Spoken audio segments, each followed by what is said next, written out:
Um, something took place. Something took place this last week. It was apparently a pretty big deal. A lot of people seemed really excited about it. There were a lot of people who were looking up for the return of the Lord this week. A lot of people said, "Hey, the Lord's coming back for the eclipse." He didn't come back, at least not the way that some people were expecting him to come back. It's amazing. I'm glad that Christians look forward to the return of Christ. But it says no man knows the day or the hour. So, I mean, for him to come back on an eclipse, this seems to be a little, contrary to Scripture. But a lot of people were really interested in the eclipse. Raise your hand if you watched the eclipse. Anybody watched the eclipse? Kind of. I mean, Anybody get glasses and watch the eclipse? Okay. So anybody just stare at the sun? Couple people just staring at the sun. Okay. So Mackenzie was like, wait, you mean you shouldn't just stare at the sun on any day? I thought you just go blind on eclipse days. Because everybody's like, don't look at the sun on eclipse day. And I'm like, no, hon, you should never stare at the sun. It's always a bad idea. It's always a bad plan.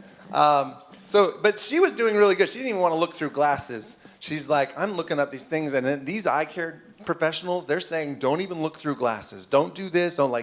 And don't look at the sun with children. Oh, my word. So she was reading all this stuff. The eclipse. The eclipse of the sun. And are my notes on the back for that? You remember how to do that one? So we had this beautiful eclipse. Now, some people who didn't have glasses, they went outside and they looked at the ground. Does anybody know what happens when you look at the ground, like standing under a tree or something, when you are in an eclipse? It gets darker, right? So one of my friends was standing underneath a tree, and they took a picture. And if you're standing under something where the sun partially comes through, you can actually see the eclipse on the ground in the shadows, right? So and there's a special word for this that I can't pronounce, but it has this effect where you can see the source of light. You can see that sun coming across in all the shadows on the ground, in little tiny, tiny shadows of the eclipse. And it's pretty cool that you're able to do that. There's this eclipse that takes place not only in the sky, but in the effects that come from the source of light. All right, go to that next one.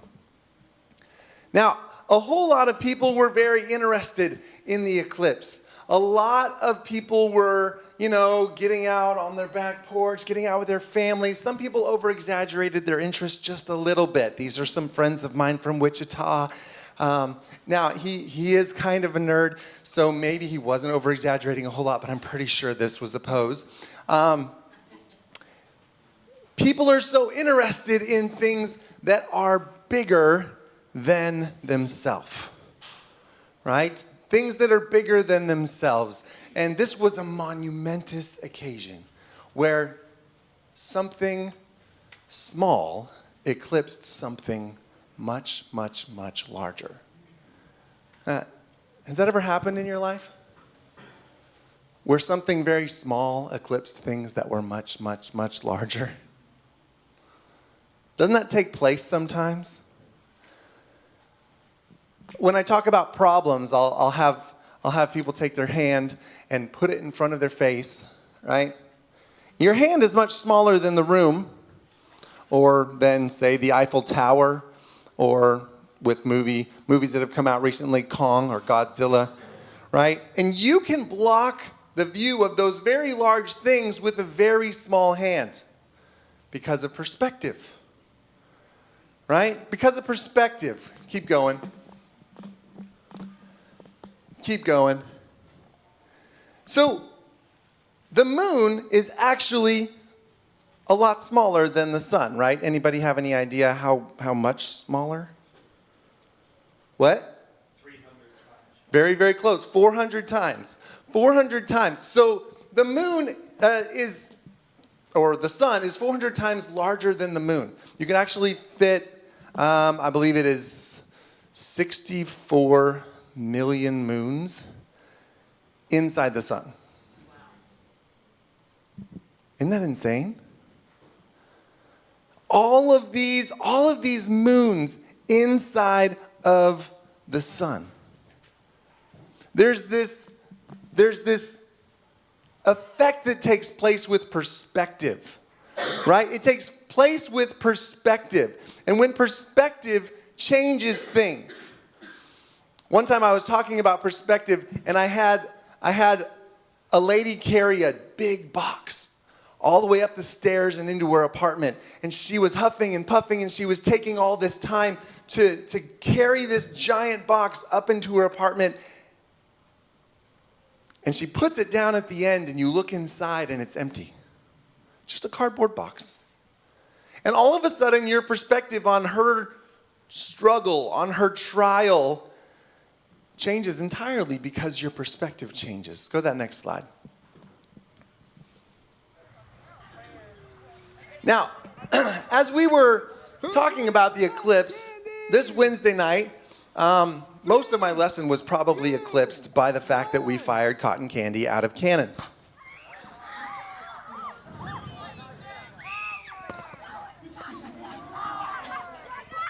Kenzie's very excited.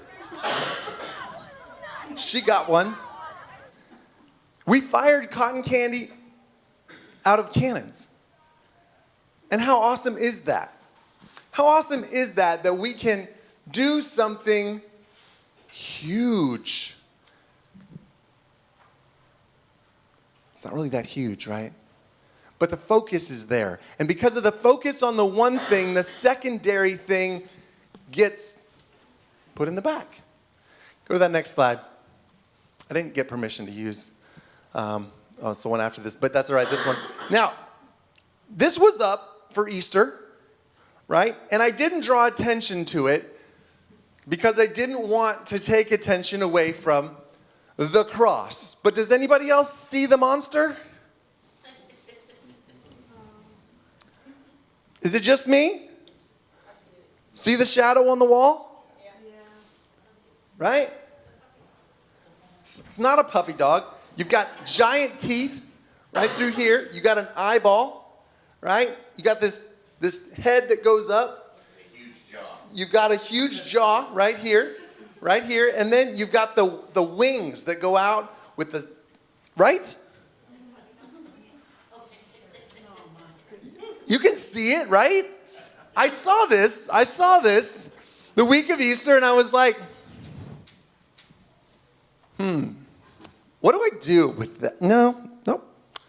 I'm the only one. I'm the only one who sees this. I'm just gonna, did anybody else, did anybody see it on Easter? Okay, see, I did the right thing. I let it go.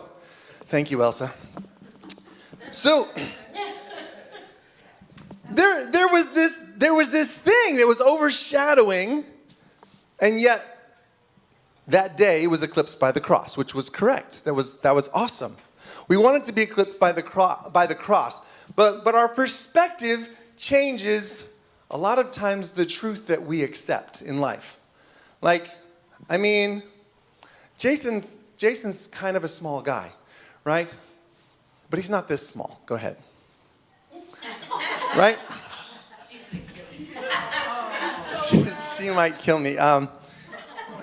But you know what? She's married to Jason. I'll be fine. She's experienced worse in life. But the perspective changes the way that we see Jason, right?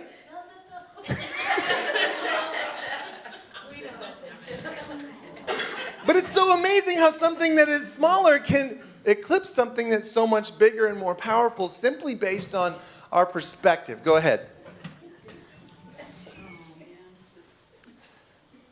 64.3 million moons could fit inside our sun. And yet, this is the picture that one of the people from Faith Chapel took. This is the picture that Travis Dethridge took. He spent a year preparing to take these photos of the eclipse. 64.3 million. 400 times bigger, and yet in the moment, because of our perspective, it can totally eclipse the sun. It can totally eclipse the sun. Something that is so much bigger and so much more vital and so much more important. I mean, basically, the moon controls the tides. Other than that, it's not super important. I mean, that is pretty important. If you've ever watched an End of the World movie, it is important. But compared to that, the sun is so much more important. Keep going. Plot twist. If you didn't watch last week's message, make sure you do. What are the small things you are allowing to eclipse God in your life? What are the things that are getting in your way of seeing God at work in your life? When you get up and be like, oh, wait, I have a testimony. I saw God in my life. What are the small things that are getting in the way of you seeing God at work in your life? What are the things blocking out his voice? What are the things that you're allowing to come between him and you? That's what happens, right? The moon comes between us and the sun. And because of our position on the earth, it's blocked out. The perspective that says it's okay to do what God has told me, we change our perspective and we lose sight of God. And because we lose sight of God, our perspective changes to one of, it's okay to do what God told me not to do because I'm not nearly as bad as that other person in church, or I'm not nearly as bad as I used to be, right? I don't do those things anymore. I mean, I'm still doing things God told me not to, but I'm not that bad. I'm so much better, and that's okay. I can obey God partially instead of completely. The perspective that says, it's okay to be entertained because I live in America and everybody is entertained all the time. It's okay to sit back and relax because I've had a long day. I don't have to study to show myself to be approved, a workman unto God who rightly divides the Bible, right? I don't have to do that because I live in North America. Everybody has the right to watch at least 19 hours of entertainment a day.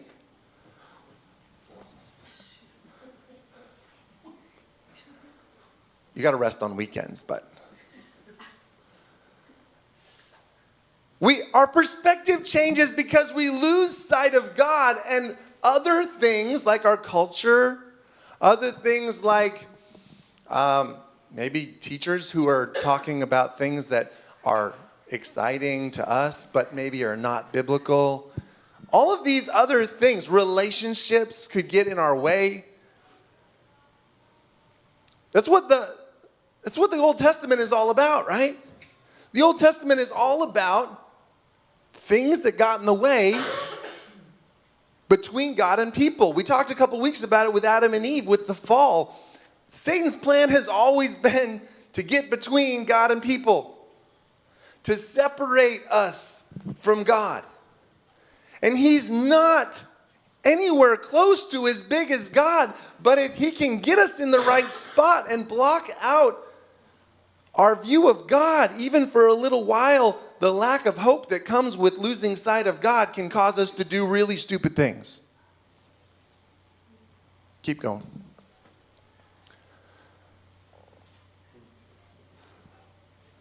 Where is God showing up in your life? Or where are you missing him? Just because you're focused on one thing doesn't mean Jesus isn't there. It just means that you're not seeing him. It just means you're not seeing him, right? Thanks, Shirley. Appreciate that. For those of you who haven't got it yet, we'll come back to it in the end. Keep going. We can't allow the things of this world, as small as they are, to begin to eclipse God in our lives simply because we've taken the wrong perspective. simply because we've hit a circumstance in our life where we can no longer see him. Neither can we afford to be the thing that comes between God and lost people because of our attitudes and actions, right?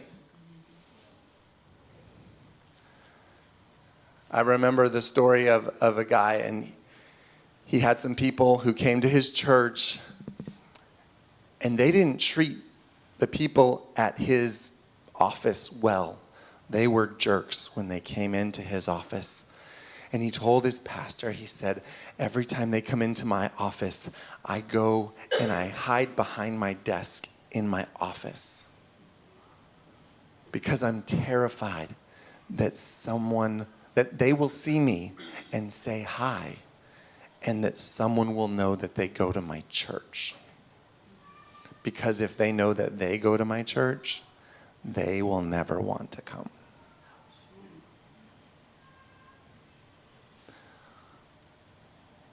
We should not be the thing that eclipses God in other people's lives because of our actions and our attitudes. A lot of times we feel like we are, because frankly, I'm not perfect. I say a lot of stupid things.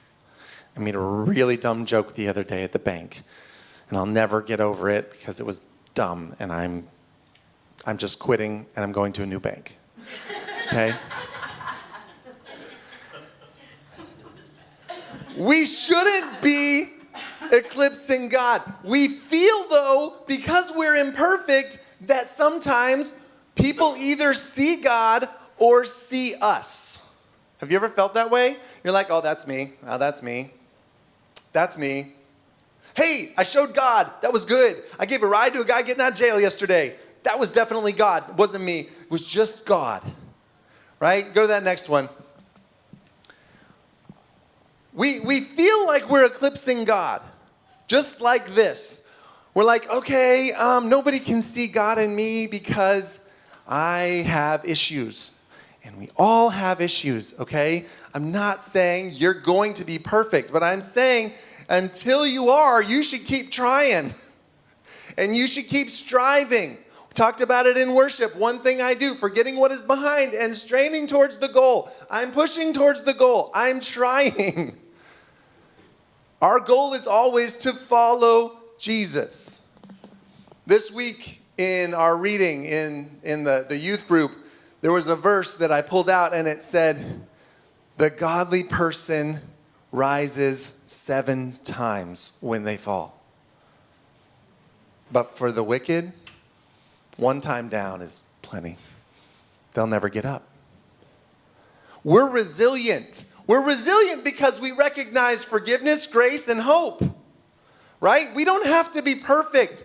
But a lot of times we feel like, I can't name drop God because I have been really stupid in front of this person and they can't see God because of me. And I've heard people say that it's like, blinds. Go ahead and do that next slide. You turn the blinds open and they see Jesus. And then you close the blinds and that's when they see you. It's like, most of the time I walk around with the blinds closed because people are seeing me. Sometimes we think that Jesus wants us to just open the blinds and leave them open all the time, that he didn't design us in a special way that would enhance the way that people see him, but that's not the way it is. For that next one. It's a whole lot more like stained glass window because Jesus doesn't change, God doesn't change, but the way he shines through each and every one of us is just a little bit different. And when you put it all together, it looks a lot like that. It reveals God to the world in a way that he couldn't be revealed to anyone else. He couldn't be revealed through anyone else. We're like a facet of a diamond. And God shines through each and every one of us in a very specific way. What? What did I miss? Oh, I didn't even realize there was an audio part to that. I was like, what?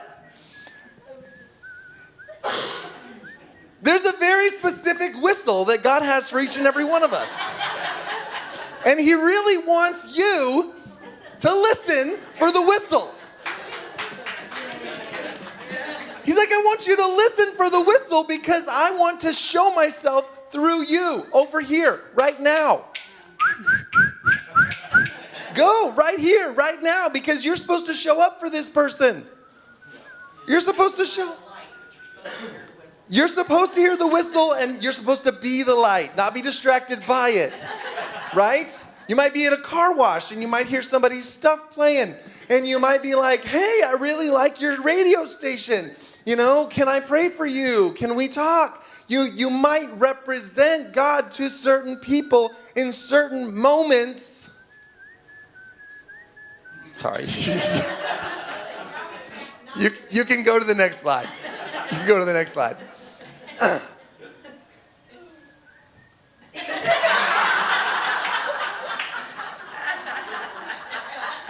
Thank you, Pastor Bob.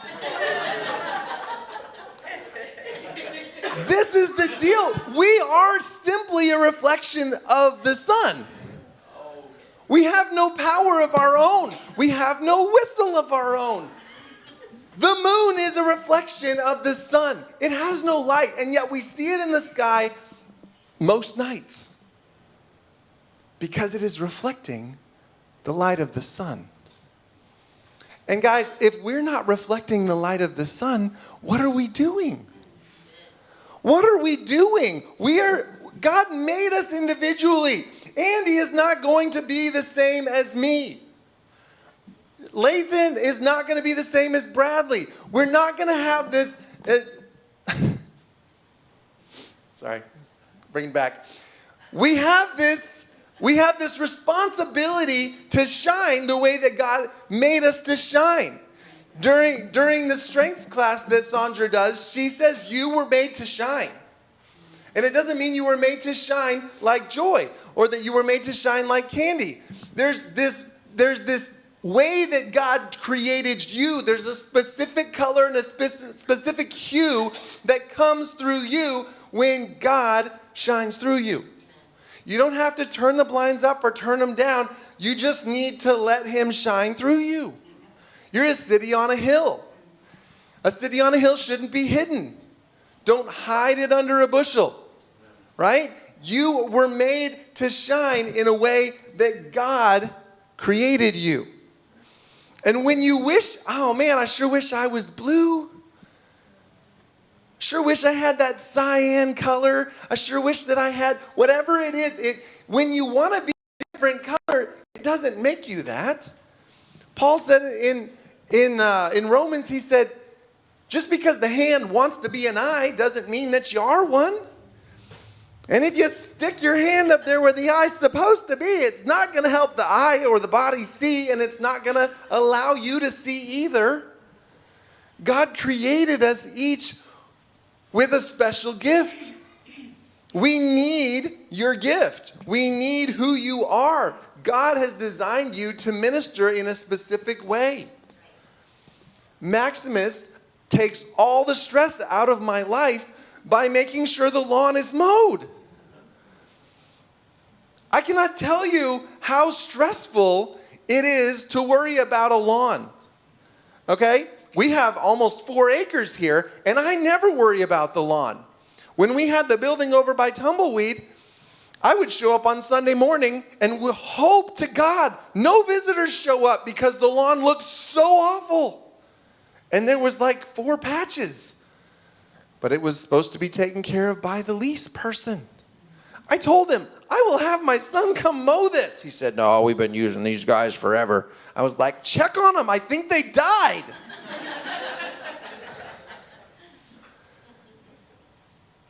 I don't think about the lawn. I don't worry about the lawn. And that takes all this stress off of my life, and I don't have to think about it.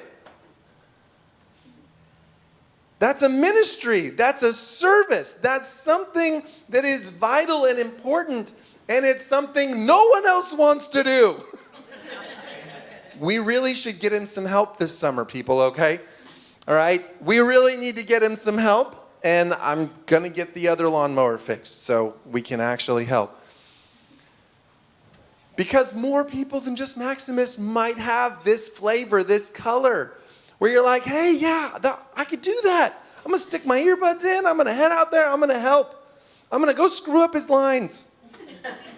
Because I don't really know what I'm doing, but I'm happy to serve.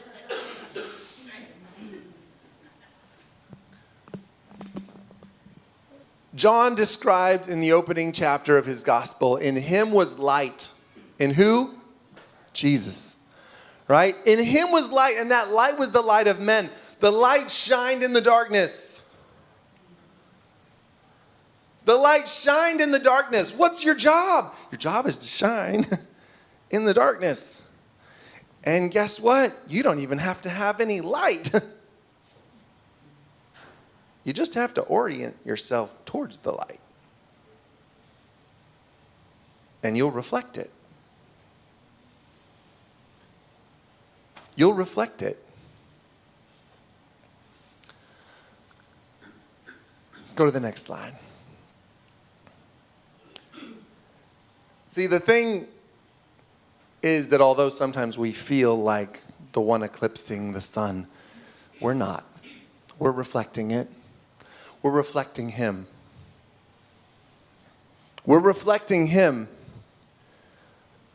But there is someone who is trying to get between us and God. And that has always been and still is the devil.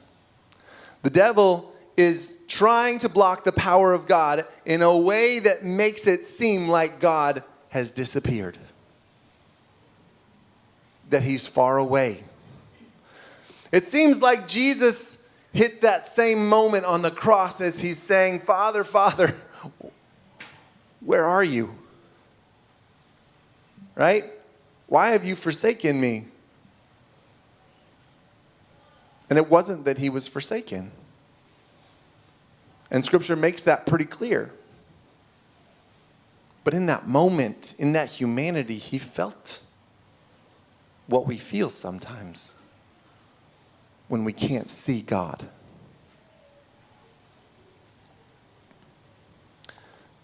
And in those moments, I want you to remember one thing. Nothing can block out the sun's power for very long. Totality only lasts a couple of minutes. Totality only lasts a couple of minutes before the sun breaks through. Right? Before the sun breaks through. Now, a lot of pictures I saw look like this. Right? You guys see these pictures?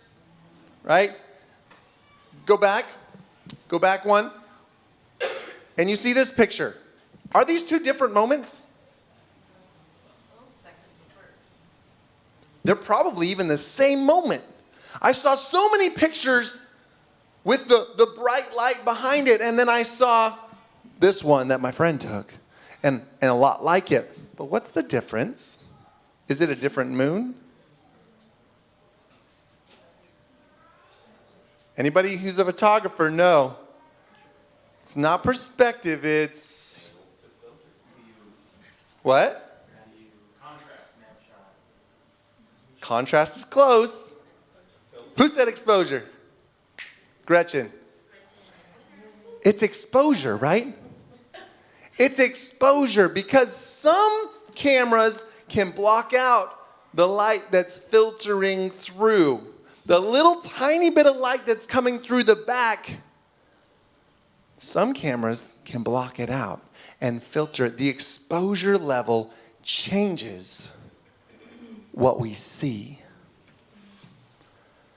And what if our exposure to Jesus changes our ability to see that versus the last one, where we have zero hope and we can't see any light and it looks like God is gone, versus this one where we see, I may not be able to see him at the moment, but I can see his power shining through everything and around everything that is blocking it out in the moment. And I know that in just a second, the sun is going to break through from behind, and it is going to shine back into my life. Go ahead and hit that next one. You've heard it's darkest before the dawn, right? Anybody ever been up that early? Okay, I haven't, so please. I have been up till dawn, so it's not true though, is it? What happens right before dawn, Andy? It starts getting lighter, right? It starts getting lighter. When is it truly darkest? In the middle of the night. And why is it so dark? Because the sun is on the other side of the world. There's a whole world between you and the sun. And isn't it true that there is a whole world trying to get between you and the sun every day? There is a whole world trying to get rid of the light of the sun. It is saying, Jesus is so far away. God is so far away from you. You're going to have to wait until the world turns. Not the soap opera. Until you can see his face again. There is a world trying to get between you and God. But the difference is, guys, there's not a single day where the sun didn't rise. You might be in Alaska where you can't see it. But there's not a single day that the sun didn't rise, that the face of the earth wasn't warmed by its rays. And the sun comes up every morning. It might be blocked by clouds or it might be blocked by your perspective, but the sun comes up every morning. In the middle of the night, you would have to wait for the world to turn. But the difference between that and God is that you don't have to wait for the world to turn to see his face again, because he's always chasing you. He's always right behind you, and all you have to do is turn yourself and look at his face, and it will continue and begin to reflect. Just think of the story of Moses that you were talking about earlier, the veil. There was a veil. But Moses saw the glory of God, and it was reflected in his face. And when you turn towards God, it will be reflected in you. You don't have to wait for your darkest night to get over. All you have to do is turn to him. Turn to him in the middle of your darkness, and he will be there. And that doesn't mean that the light's going to show up, but it means I'm with you in the boat in the middle of your storm, and I'm not going to let you drown.